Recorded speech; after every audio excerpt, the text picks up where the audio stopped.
সবাইকে স্বাগত দীপ্ত সংবাদে, সাথে রয়েছে দোলা ডলরেস। শুরুতেই জানাবো সংবাদ শিরোনাম। ইসিতে শেষ হলো আপিল শুনানি। কুষ্টিয়া 2 আসনে বইছে নির্বাচনের হাওয়া। গুমের মামলায় জিয়াউল আহসানের বিচার শুরু, সাক্ষ্য গ্রহণ হবে 8 ফেব্রুয়ারি। দেশে পৌঁছেছে ফুটবল বিশ্বকাপের মূল ট্রফি, দর্শকদের সেশন হোটেল রেডিসনে।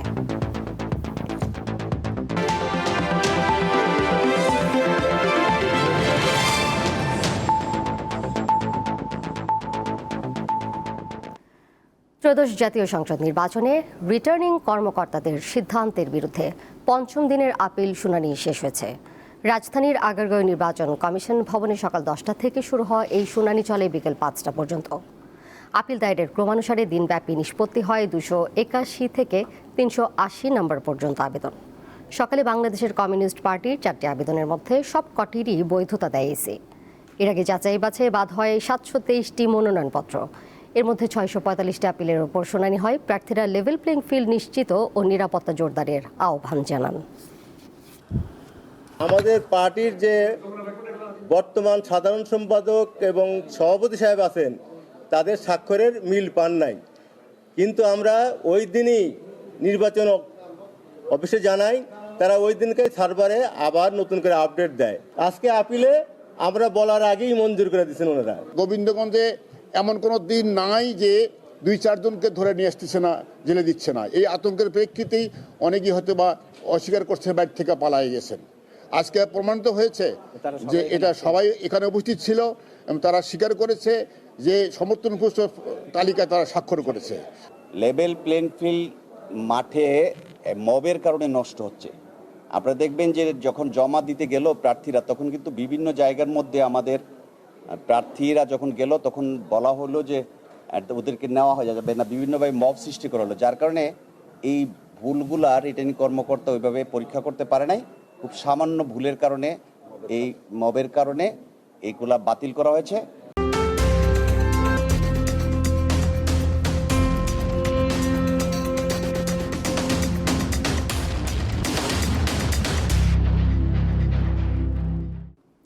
কুষ্টিয়া 2 আসনে জাতীয় সংসদ নির্বাচনের হাওয়া বইছে।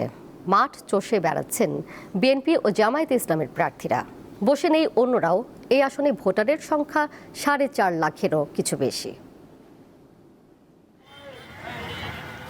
মিরপুর ও ভেড়ামারা উপজেলা নিয়ে গঠিত কুষ্টিয়া 2 আসন 2008 সালের নির্বাচনে বিএনপির প্রার্থী অধ্যাপক শহীদুল ইসলামকে পরাজিত করেন জাসদ সভাপতি হাসানুল হক ইনু। তবে আসনটিতে বিএনপির শক্ত অবস্থান রয়েছে। দীর্ঘ সময় পর এবার প্রতিদ্বন্দ্বিতাপূর্ণ এবং অবাধ সুষ্ঠু নির্বাচন হবে এমন প্রত্যাশা করছেন ভোটাররা। গরিবের খাবার নাই পেটে, সেটি দেখার নাই, কিন্তু ভোট দেওয়ার বেলায় এখন নতুন দ্বারা আসবে, ভালো হতে হবে। আমরা ভালো প্রার্থী চাই, যাতে আমরা চলি ফিরি, জিনিসপাতির দাম টাম কম টম হয়, নারী নির্যাতন যাতে না হয়, চাঁদাবাজি যাতে না হয়, সন্ত্রাস যাতে না হয়, এরকম একটা আগামী দিনে আমরা চাচ্ছি। যে কোনো কাজ আমার একজনের কাছে দাঁড়াতে পারি, এক কথা বলতে পারি, বললে আমাদের সমাধান হয়, সেটাও চাই। ভোটারদের মন জয়ে দৌড়ঝাঁপ করছেন বিএনপি ও জামায়াত ইসলামী সহ বিভিন্ন দলের প্রার্থীরা, দিচ্ছেন নানা প্রতিশ্রুতি। সেই সুষ্ঠু অবাধ নির্বাচন হওয়ার ক্ষেত্রে যেন এলাকার আইন শৃঙ্খলা পরিস্থিতি যেন উন্নত হয় এবং ঠিক মতো চলতে পারে, অপরাধীরা যাতে গ্রেপ্তার হয়, সেই বিষয়গুলো আমি মনে করি একটা বড় চ্যালেঞ্জ। আমি এইখানে সব বিষয়গুলোর উন্নয়নের জন্য আমি কাজ করব, যেমন কৃষি, শিক্ষা, আইন শৃঙ্খলা সহ সকল বিষয়ে আমি কাজ করব ইনশাল্লাহ। আমরা আশা করছি ইনশাল্লাহ মিরপুর ভেড়ামারার সর্বস্তরের মানুষ রিকশা মার্কার পক্ষে, বাংলাদেশ খেলাফত মজলিসের পক্ষে থাকবে। ত্রয়োদশ জাতীয় সংসদ নির্বাচনে কুষ্টিয়া 2 আসনে লড়ছেন 7 জন প্রার্থী। কামরুন নাহার, দীপ্ত, বার্তাকক্ষ। শতাধিক ব্যক্তিকে গুম করে হত্যার ঘটনায় করা মামলায় সাবেক মেজর জেনারেল জিয়াউল আহসানের বিরুদ্ধে অভিযোগ গঠন করে বিচার শুরুর আদেশ দিয়েছে ট্রাইব্যুনাল। তিনি এই মামলায় একমাত্র আসামি। তবে জিয়াউলের বিরুদ্ধে আনা অভিযোগ মিথ্যা ও ভিত্তিহীন বলে দাবি করেছেন তার আইনজীবী। আওয়ামী লীগের শাসনামলে বিরোধী রাজনৈতিক দল ও মতের লোকদের গুমের বহু অভিযোগ জমা পড়ে আন্তর্জাতিক অপরাধ ট্রাইব্যুনালে, যার মধ্যে সাবেক সেনা কর্মকর্তা জিয়াউল আহসানের বিরুদ্ধে শতাধিক মানুষকে গুম করে হত্যার 3টি অভিযোগ এনে আনুষ্ঠানিক অভিযোগ দাখিল করেছিল প্রসিকিউশন। এবার সেই ভিত্তিতেই জিয়াউলের বিরুদ্ধে অভিযোগ গঠন করে বিচার শুরুর আদেশ দিয়েছে ট্রাইব্যুনাল। বিচারপতি মোহাম্মদ গোলাম মর্তুজা মজুমদারের নেতৃত্বে 3 সদস্যের আন্তর্জাতিক অপরাধ ট্রাইব্যুনাল 1 বুধবার এই আদেশ দেয়। চিফ প্রসিকিউটর জানান, আওয়ামী লীগ সরকারের টানা শাসনামলে দেশে গুম, খুন বা দমন পীড়নের মাস্টার মাইন্ড ছিলেন তিনি। এই মামলাটি হচ্ছে এমন একটি মামলা, যে মামলাটির মাধ্যমে বাংলাদেশের গুমের যে ভয়াবহ সংস্কৃতি সেটির একটি উন্মোচন হবে জাতির সামনে। আমাদের তদন্ত সংস্থা বের করেছে যে আসলে এই ভিকটিমদেরকে আগে থেকে গ্রেপ্তার করে বনের ভিতরে নিয়ে গুলি করে হত্যা করে পরবর্তীতে সাংবাদিকদের সাথে নিয়ে গিয়ে বন্দুকযুদ্ধের অভিনয় করে ভেতর থেকে লাশগুলো বের করে এনে বলতো যে এখানে তারা ক্রস ফায়ারে মারা গিয়েছে। এরকম শত শত অপারেশন এই আসামি করেছেন, যার মধ্যে 104 জনের ব্যাপারে সোফার এই মামলাতে অভিযোগ দায়ের করা হয়েছে। বাকি অভিযোগগুলো এখনো তদন্তাধীন আছে, খুব সহজেই এই রিপোর্টগুলো দাখিল হবে। তবে আসামি পক্ষের আইনজীবীর দাবি, বিচার বহির্ভূত কোনো হত্যাকাণ্ডের সঙ্গে যুক্ত ছিলেন না জিয়াউল আহসান। ওনার সমস্ত কার্যক্রম ছিল লফুল, এটা কোনো সিস্টেমেটিক ওয়াইড স্প্রেড কিছুই না। এগুলো বাংলাদেশের আইন শৃঙ্খলা রক্ষা বাহিনীর যে সাধারণ কাজ সেগুলোই ছিল, এবং যে অভিযোগগুলো নিয়ে আসা হয়েছে এগুলো সবগুলোই মিথ্যা এবং ভিত্তিহীন। মামলার সূচনা বক্তব্য উপস্থাপন সহ সাক্ষ্য গ্রহণের জন্য আগামী 8 ফেব্রুয়ারি দিন ধার্য করেছে ট্রাইব্যুনাল। মাহিদুর রহমান, দীপ্ত সংবাদ, ঢাকা। নির্বাচনী পরিবেশ শান্ত ও সুশৃঙ্খল রাখার আহ্বান জানিয়ে যে কোনো ধরনের উস্কানিমূলক কথাবার্তা ও কর্মকাণ্ড থেকে নেতাকর্মীদের বিরত থাকতে আহ্বান জানিয়েছেন বিএনপির নেতারা। তারা আরও বলেন, শুধু রাজনৈতিক গণতন্ত্র প্রতিষ্ঠা করলেই চলবে না, দেশের টেকসই উন্নয়নের জন্য অর্থনৈতিক গণতন্ত্র নিশ্চিত করতে হবে। রাজধানীতে বুধবার আলাদা অনুষ্ঠানে দলটির নেতারা এসব কথা বলেন। রাজধানীর নয়াপল্টন এলাকায় বুধবার সকালে সাধারণ মানুষের সঙ্গে শুভেচ্ছা বিনিময় করেন বিএনপির স্থায়ী কমিটির সদস্য এবং ঢাকা 8 আসনের প্রার্থী মির্জা আব্বাস। এ সময় সাংবাদিকদের সাথে কথা বলেন তিনি। নির্বাচন ঘিরে আইন শৃঙ্খলা পরিস্থিতি নিয়ে কিছু শঙ্কার কথাও জানান বিএনপির এ জ্যেষ্ঠ নেতা। আইন শৃঙ্খলা পরিস্থিতি নিয়ে আমি নিজেও খুব শঙ্কিত, কারণ কয়েকদিন আগেও আমাদের একজন কর্মীকে হত্যা করা হয়েছে এবং গতকালও বোধহয় একজনের উপরে আক্রমণ করা হয়েছে। কিছু প্রার্থীর বিরুদ্ধে উস্কানিমূলক কথাবার্তা বলার অভিযোগ করেন তিনি। আইন শৃঙ্খলা পরিস্থিতিটা যাতে আরও খারাপ হয় এই জন্য কিছু কিছু প্রার্থী উস্কানিমূলক কথাবার্তা বলছে। আপনি খেয়াল করে দেখবেন যে আমাদের এই আসনের কিছু কিছু প্রার্থী, তাদের যে কাজকর্ম, তাদের কথাবার্তা অত্যন্ত উস্কানিমূলক। যেমন আমার সঙ্গে তারা বলতেছে, আজে বাজে কথা বলতেছে। আমি এই ব্যাপারে কোনো রিয়াকশন দিতে চাই না, দিবও না। আমরা চাই নির্বাচনটা সুশৃঙ্খল এবং সুন্দর হোক। একই দিন আন্তর্জাতিক কনভেনশন সিটি বসুন্ধরাতে Bangladesh garments, accessories, packaging manufacturers and exporters association আয়োজিত প্রদর্শনী ও আলোচনা সভায় অংশ নেন বিএনপির স্থায়ী কমিটির অপর সদস্য আমির খসরু মাহমুদ চৌধুরী। কথা বলেন ব্যবসার নানা দিক নিয়ে। আমরা সবাইকে ব্যাক টু ব্যাক সুযোগ দেব, সুযোগ দেব, নিশ্চিত থাকেন আপনারা সবাইকে। এনি এক্সপোর্ট ইন্ডাস্ট্রি 100% যারা নিয়ে আসবে তাদেরকে আমরা ব্যাক টু ব্যাক ফেসিলিটি দেবো, বন্ডেড ওয়ারহাউস দেবো। গার্মেন্ট এই সুযোগ সুবিধা পাচ্ছে, আপনারা সকলে পাবেন এই সুবিধাটা। আগামী 17 জানুয়ারি পর্যন্ত আইসিসিবিতে চলবে এই প্রদর্শনী। সঞ্জিদা প্লাবনী, দীপ্ত সংবাদ, Dhaka. Bangladesh national cadet corps BNCC অধিদপ্তরের ট্রেনিং একাডেমিতে অনুষ্ঠিত হয়েছে বার্ষিক কেন্দ্রীয় ক্যাম্পিংয়ের সমাপনী কুচকাওয়াজ। সকালে সাভারের বাইপাইলে বিএনসিসি একাডেমি প্রাঙ্গণে কুচকাওয়াজে প্রধান অতিথি হিসেবে উপস্থিত ছিলেন সেনাবাহিনী প্রধান জেনারেল ওয়াকারুজ্জামান। তিনি কুচকাওয়াজ পরিদর্শন ও সালাম গ্রহণ করেন। এ সময় বিভিন্ন কৃতি বিএনসিসি সদস্যদের পুরস্কার তুলে দেন সেনাপ্রধান। পরে প্যারেড গ্রাউন্ডে মনোজ্ঞ ডিসপ্লে পরিবেশন করে বিএনসিসি ক্যাডেটরা। সাভারের ধামরাইয়ে 2টি ইটভাটায় অভিযান চালিয়েছে পরিবেশ অধিদপ্তর। এ সময় ইটভাটার চিমনি গুড়িয়ে দেওয়া হয়। এছাড়া মোট 5টি অবৈধ ইটভাটাকে 30 লাখ টাকা অর্থদণ্ড দেয় পরিবেশ অধিদপ্তর। বুধবার দুপুরে ধামরাইয়ের সম্ভাগ ইউনিয়নে পরিবেশ অধিদপ্তরের নির্বাহী ম্যাজিস্ট্রেটের নেতৃত্বে অভিযান পরিচালিত হয়। এ সময় messrs Khan bricks, sun bricks, USA bricks, Dautia bricks ও হালিমা ব্রিক্সকে ৬ লাখ টাকা করে মোট ৩০ লাখ টাকা জরিমানা করা হয়। এর মধ্যে মেসার্স খান ব্রিক্স ও সান ব্রিক্সের চিমনি ভেঙে দেয় প্রশাসন। হবিগঞ্জের পৈল গ্রামে বসেছে ঐতিহ্যবাহী মাছের মেলা। এই বিষয়ে জানাতে হবিগঞ্জ থেকে যুক্ত রয়েছেন সহকর্মী আকলাস আহমেদ। প্রিয়, মেলায় কি মাছ পাওয়া যাচ্ছে, দাম কেমন, ক্রেতা বিক্রেতারা কি বলছেন এবং মেলার বিস্তারিতও জানাবেন, কি আয়োজন রয়েছে সেখানে?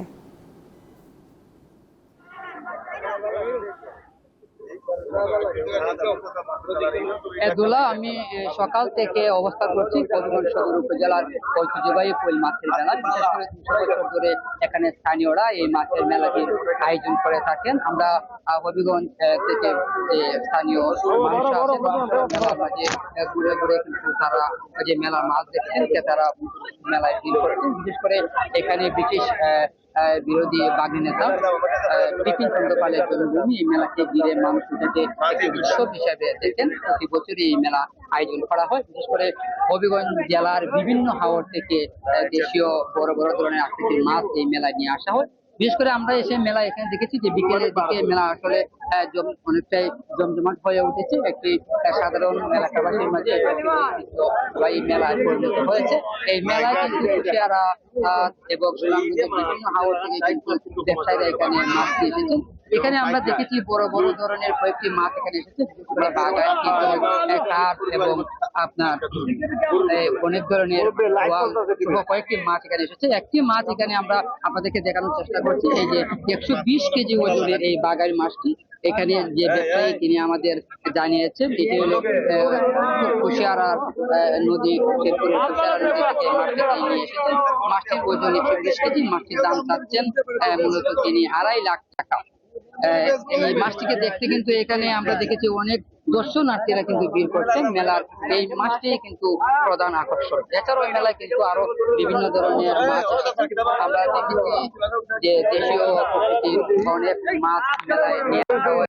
এখানে স্থানীয়দের সাথে আমরা কথা বলেছিলাম এবং আয়োজক কমিটি আমাদের যেটা জানিয়েছেন এই মেলায় ঘিরে কিন্তু গভীরাত পর্যন্ত এখানে মাছ বিক্রি করা হবে। মেলায় প্রায় 2 থেকে 3 কোটি টাকার মাছ বিক্রি করা হয় বলে তিনি আমাদের জানিয়েছেন। এছাড়াও এই মেলায় অনেক ধরনের খেলনা সামগ্রী থেকে শুরু করে কৃষি পণ্য সহ বিভিন্ন সামগ্রী মেলায় এসেছে। আকলাস আহমেদ যুক্ত ছিলেন হবিগঞ্জ থেকে। গাজীপুরের কালীগঞ্জে বিনিরাইল গ্রামে দিনব্যাপী হয়ে গেল জামাই মেলা।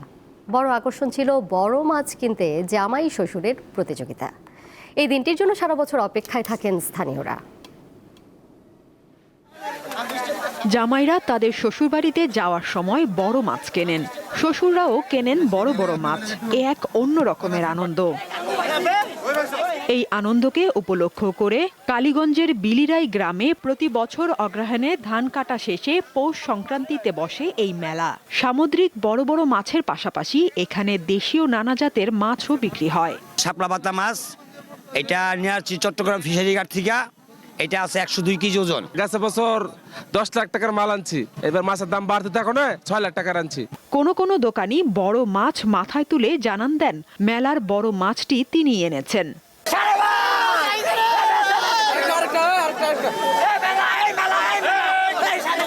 মূলত মাছ মেলা হিসেবে শুরু হলেও পরবর্তীতে এটি জামাই মেলা নামেই বেশ পরিচিতি পায়। আমার শ্বশুর বলছে গাজীপুরের বিনিরাইলের জামাই মেলা থেকে যত বড় মাছ আনতে পারবা তত সুন্দর মেয়ে পাইবা। মাছ কিনছি 7,000 দিয়ে ঘাস কাপ মাছ। আমি এই এলাকারই জামাই, শ্বশুরবাড়িতে মাছ পাঠাবো। রুই, কাতল, বিকেট, তারপরে আপনার কারফিউ, তারপরে আছে গ্লাস কাপ, কালীবাউস। মেলা উপলক্ষে মেয়ের জামাইকে দাওয়াত করে আনা এই এলাকার মানুষের রীতিতে পরিণত হয়েছে।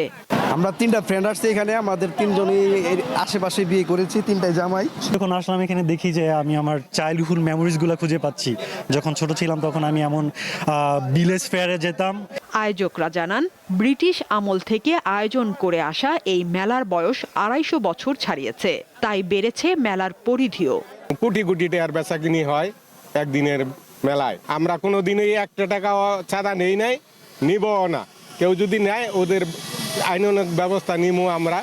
মেলায় ৩ শতাধিক মাছের স্টল ছাড়াও ছিল আসবাবপত্র, খেলনা, মিষ্টি এবং হস্ত ও কুটির শিল্পের নানা পণ্যের বাহার। সাদিয়া চৌধুরী, দীপ্ত, বার্তাকক্ষ। এবার কেওয়াই স্টিল চট্টগ্রাম সংবাদ।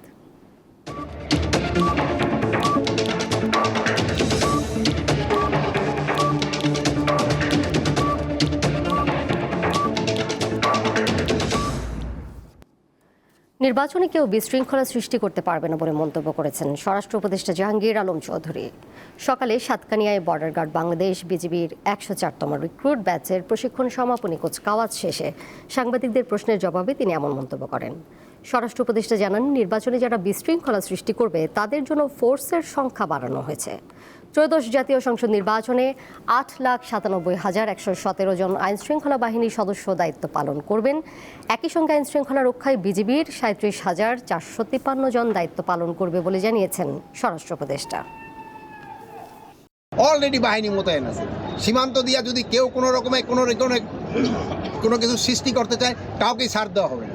এবার সিঙ্গার বেকো প্রেজেন্স বিশ্বকাপ ট্রফি ট্যুর নিউজ আপডেট।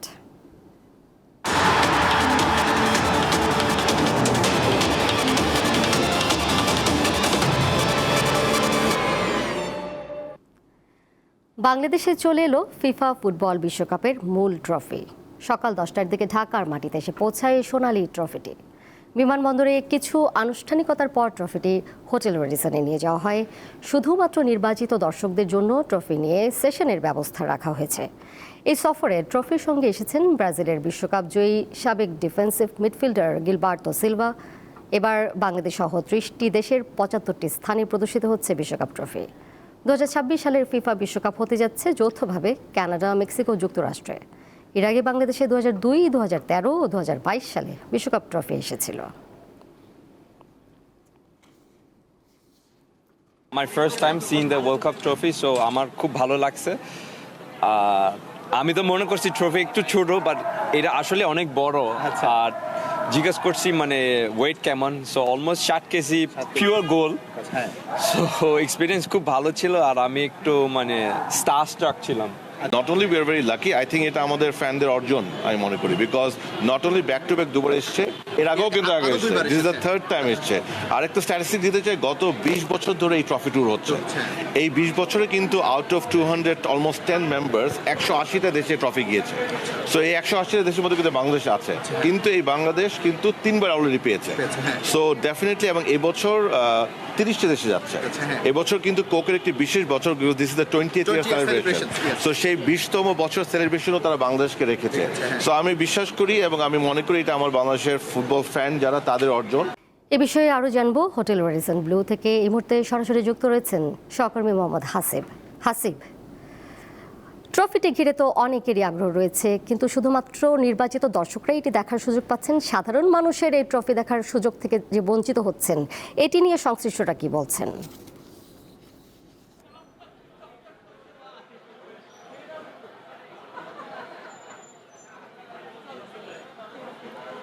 আসলে দোলা, যে বিষয়টা শুরু থেকেই আমরাও বলেছিলাম যে খুব নির্বাচিত দর্শকরাই আসলে ট্রফির সাথে ছবি তোলা বা সব ট্রফিকে সামনে থেকে দেখার সুযোগ পেয়েছে, করে দেওয়া হয়েছে। এবার দেশের সার্বিক পরিস্থিতির কারণেই এই আয়োজনটাই এভাবেই করেছে আয়োজকরা। আসলে তারপরও যারা ছবি তুলেছেন, যারা ট্রফিকে সামনে থেকে দেখেছেন সাধারণ দর্শকরা, তারা প্রত্যেকেই খুশি। আসলে দেশের পরিস্থিতির কারণেই তারা আসলে এই উদ্যোগটাকেও খুব পজিটিভলি নিয়েছেন।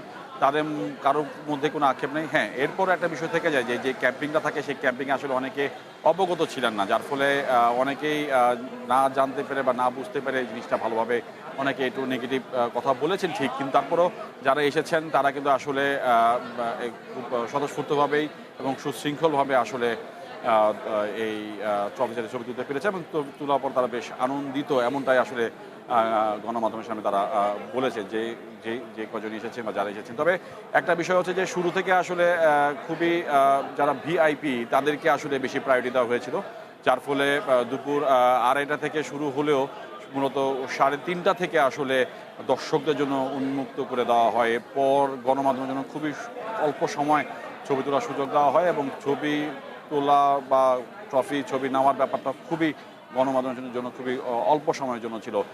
একটা তথ্য একটু দিয়ে রাখি যে প্রথম দিকে যে একটি বিষয় আমাদেরকে জানানো হয়েছিল যে ট্রফি সাথে ছবি তোলার পর বা এই আজকের এই আয়োজনটা হয়ে যাওয়ার পরে গণমাধ্যমের সাথে একটা মিডিয়া সেশন হবে, যেখানে আমাদের জাতীয় ফুটবল দলের অধিনায়ক জামাল ভুঁইয়ার সাথে সিলভা, যিনি ট্রফি নিয়ে এসেছেন 2002 বিশ্বকাপ জয়ী ব্রাজিল দলের সদস্য সিলভা, তিনি আসলে থাকবেন, একটা মিডিয়া সেশন করবেন। তেমনটা বলা হলেও আসলে পরবর্তীতে সেটি ক্যান্সেল করা হয় এবং যার ফলে আসলে যে সময়টা দেওয়া হয়েছিল বিকাল 5টা সেটি পার হয়ে এখন 5:30 কাছাকাছি। আর 30 মিনিট সময় থাকবে, মানে যারা ভিতরে ঢুকেছেন বা আছেন তাদের পরে আসলে পুরোপুরি ক্লোজ করে দেওয়া হবে এই ছবি তোলার এই আজকের এই আয়োজনটি। এবং আজকে ঢাকায় ট্রফিটি রাখা হবে, আগামীকাল দক্ষিণ কোরিয়ার উদ্দেশ্যে সকালবেলায় ট্রফিটি বাংলাদেশ ত্যাগ করবে। দোলা। হাসিব, আপনাকে ধন্যবাদ। চাঁপাইনবাবগঞ্জ সীমান্ত দিয়ে নারী ও শিশু সহ 17 জনকে পুশিন করেছে ভারতীয় সীমান্তরক্ষী বাহিনী বিএসএফ। মঙ্গলবার রাতে জেলার গোমস্তাপুর উপজেলার চারালডাঙ্গা সীমান্ত দিয়ে তাদের পুশিন করা হয়। বুধবার ভোরে তাদেরকে আটক করে বিজিবির 16 ব্যাটালিয়নের অধিনায়ক এ তথ্য নিশ্চিত করেন। তিনি বলেন, সীমান্ত এলাকা দিয়ে দেশে প্রবেশ করেন 17 জন। পরে সীমান্ত থেকে প্রায় 3 কিলোমিটার দূরে শিবনগর বাজার থেকে তাদের আটক করা হয়। আটককৃতদের মধ্যে 8 জন পুরুষ, 5 জন নারী ও 4 জন শিশু। তারা সবাই খুলনা ও যশোরের বাসিন্দা। আন্তর্জাতিক প্রসঙ্গ। ইরানে চলমান সরকার বিরোধী বিক্ষোভে নিরাপত্তা সদস্য সহ অন্তত 2000 মানুষ নিহত হয়েছেন বলে জানিয়েছেন দেশটির এক সরকারি কর্মকর্তা। মঙ্গলবার বার্তা সংস্থা রয়টার্সকে তথ্য জানান তিনি। টানা 2 সপ্তাহ দেশ জুড়ে বিক্ষোভ ও কঠোর দমন পীড়নের পর ইরানি কর্তৃপক্ষের কোনো কর্মকর্তার পক্ষ থেকে এটি প্রথম মৃত্যু সংখ্যার স্বীকারোক্তি। তবে নিহতদের মধ্যে কতজন বিক্ষোভকারী আর কতজন নিরাপত্তা বাহিনীর সদস্য সে বিষয়ে বিস্তারিত তথ্য দেননি তিনি। এদিকে ইরানি বিক্ষোভে অন্তত 2571 জন নিহত হয়েছে বলে দাবি করেছে human rights activist news agency. নিহতদের মধ্যে 12 শিশুও রয়েছে বলে জানিয়েছে সংস্থাটি। এছাড়া এ পর্যন্ত 18,434 জনকে গ্রেপ্তার করা হয়েছে বলেও জানানো হয়। উদ্ভূত পরিস্থিতিতে ইরানের সাথে সব ধরনের আলোচনা বাতিল করেছেন যুক্তরাষ্ট্রের প্রেসিডেন্ট ডোনাল্ড ট্রাম্প। থাইল্যান্ডের উত্তর পূর্বাঞ্চলে চলন্ত একটি ট্রেনের ওপর নির্মাণাধীন ক্রেন ভেঙে পড়ে 22 জন নিহত হয়েছেন। আহত হন কমপক্ষে 79 জন। তাদের মধ্যে 8 জনের অবস্থা আশঙ্কাজনক বলে জানিয়েছে কর্তৃপক্ষ। বিবিসি জানায়, স্থানীয় সময় বুধবার সকাল 9টার দিকে নাখন রাজ্যাসীমা প্রদেশের সিকিও জেলার বানথানন কোট এলাকায় এই দুর্ঘটনাটি ঘটে। ব্যাংকক থেকে উবন রাজ্যাথানি প্রদেশগামী ট্রেনটির ওপর একটি বিশাল ক্রেন ভেঙে পড়ে। এতে ট্রেনের একটি বগি লাইনচ্যুত হয় এবং কিছু সময়ের জন্য আগুন ধরে যায়। দুর্ঘটনার সময় লাওস সীমান্ত থেকে ব্যাংকক পর্যন্ত একটি উচ্চগতির রেল প্রকল্পের নির্মাণ কাজ চলছিল বলে জানা গেছে। পুলিশ জানায়, দ্রুত গতির রেল লাইন নির্মাণের কাজ চলাকালে ক্রেনটি হঠাৎ ভেঙে পড়ে চলন্ত ট্রেনটিকে আঘাত করে। উদ্ধার কাজ চলমান থাকায় মৃতের সংখ্যা আরও বাড়তে পারে। এর সাথে শেষ করব দীপ্ত সংবাদ। যাবার আগে শিরোনামগুলো জানিয়ে দেব আরও একবার। ইসিতে শেষ হলো আপিল শুনানি। কুষ্টিয়া 2 আসনে বইছে নির্বাচনের হাওয়া। গুমের মামলায় জিয়াউল আহসানের বিচার শুরু, সাক্ষ্য গ্রহণ হবে 8 ফেব্রুয়ারি। দেশে পৌঁছেছে ফুটবল বিশ্বকাপের মূল ট্রফি, দর্শকদের সেশন হোটেল রেডিসনে।